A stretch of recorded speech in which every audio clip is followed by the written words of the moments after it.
Bismillahirrahmanirrahim. Assalamualaikum warahmatullahi wabarakatuh. Teman-teman, senang sekali rasanya hari ini kita masih diberikan kesempatan untuk bertemu kembali di channel kesayangan kita, Wandi WD. Oke teman-teman, hari ini kita akan melanjutkan pembahasan soal nomor 10 sampai dengan nomor 13. Kemarin kita sudah di soal nomor 789. Kalau teman-teman ingin tahu pembahasan soal yang kemarin, silahkan buka kolom deskripsi, cari bagian yang paling bawah atau di pojok kanan atas itu. Sudah Bapak cantumkan linknya di sana. Oke. Nah, teman-teman jangan lupa sebelum kita melanjutkan tetap subscribe, like, komen, dan share video ini sebanyak-banyaknya. Oke. Nah, oke teman-teman ya. Sekarang kita ada di halaman 175. Nah, langsung saja kita mulai pembahasan kita di soal nomor yang 10. Mengapa jajar genjang tidak bisa dinamakan trapesium? Ya, padahal trapesium hanya memiliki sepasang sisi sejajar. Sementara itu, jajar genjang memiliki dua pasang sisi sejajar. Nah, sekarang coba kita gambarkan dulu ya teman-teman ya, untuk yang trapesium.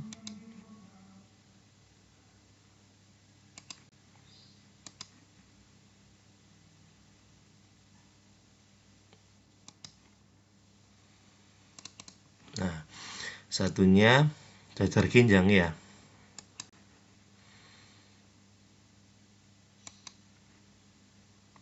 Nah, seperti ini ya.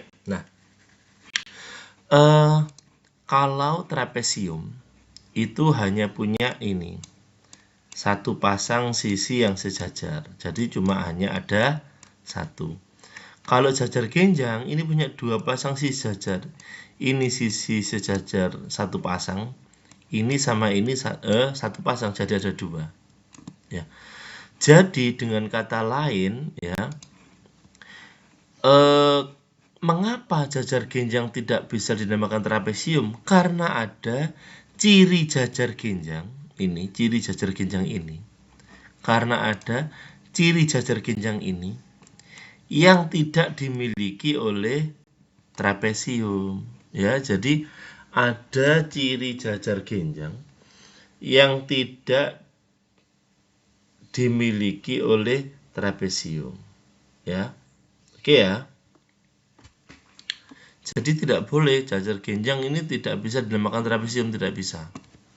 Jajar genjang tidak bisa dinamakan trapesium karena ada ciri jajar genjang yang tidak dimiliki oleh trapesium. Jadi karena ada ciri jajar genjang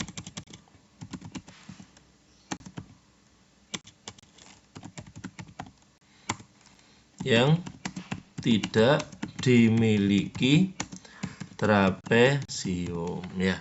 Jadi ada ciri jajar genjang ini punya dua ya, yang tidak dimiliki oleh trapesium. Nah, itu teman-teman ya. Oke. Sekarang kita ke nomor 11. Ciri apa saja yang menyebabkan belah ketupat tidak bisa dinamakan trapesium? Oke, kita sekarang gambar belah ketupat ya. Oke, belah ketupat.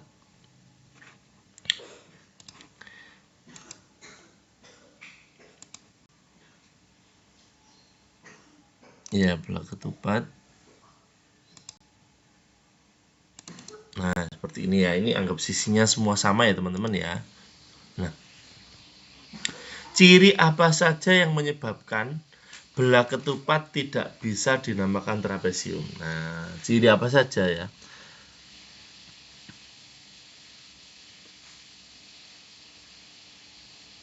Ya.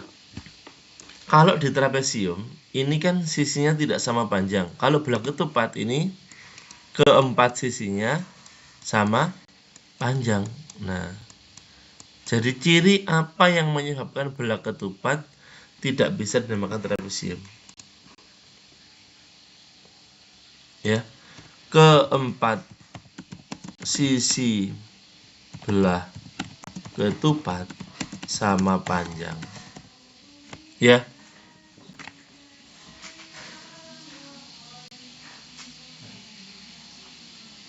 jadi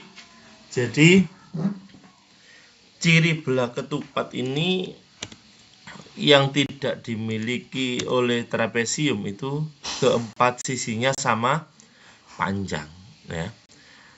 Dan juga ini sisi yang berdekatan itu sama panjang juga. Terus sudut yang berhadapan sama besar. Ini sama besar. Ini sama ini juga sama besar, ya. Ya. Atau apalagi belah ketupat itu mempunyai belah ketupat ya BK ya, mempunyai dua pasang sisi sejajar. Kalau di trapesium dia nggak punya. Nah, ya seperti itu teman-teman ya. Oke. Nah, sekarang kita lanjutkan ke nomor 12. Ini kita hapus dulu ya teman-teman ya, supaya teman-teman tidak bingung.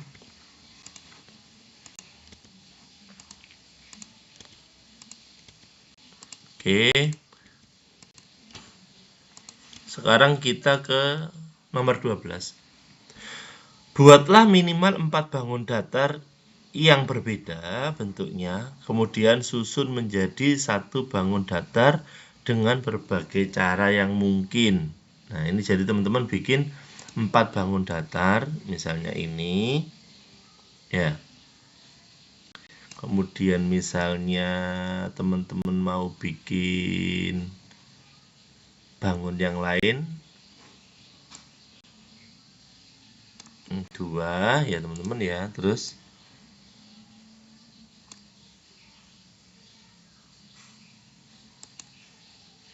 bangun ketiga misalnya ya. Oke. Kemudian teman-teman bikin bangun lagi ya.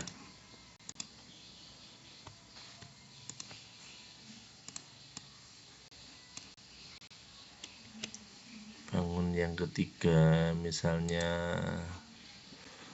bangunnya misalnya ini.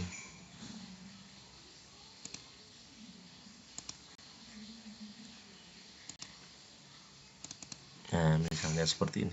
Kemudian teman-teman akan menyusun bangun ini ya teman-teman ya. Disusun misalnya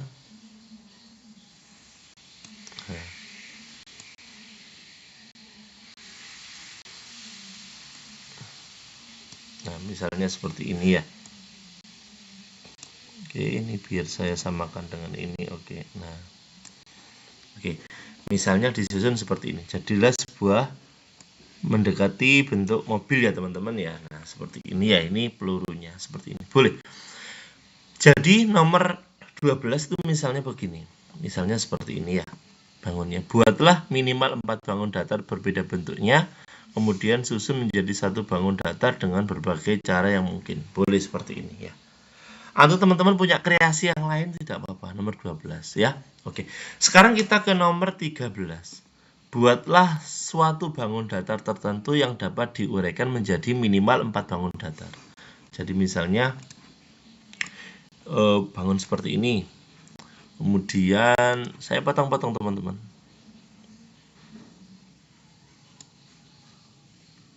Nah, misalnya saya potong begini. Nah, boleh. Terus saya potong lagi menjadi bangun seperti ini. Boleh. Ya. Teman-teman boleh berkreasi sekreatif mungkin. Nah, boleh saya potong begini. Nah, jadi ini sudah jadi berapa bangun ini?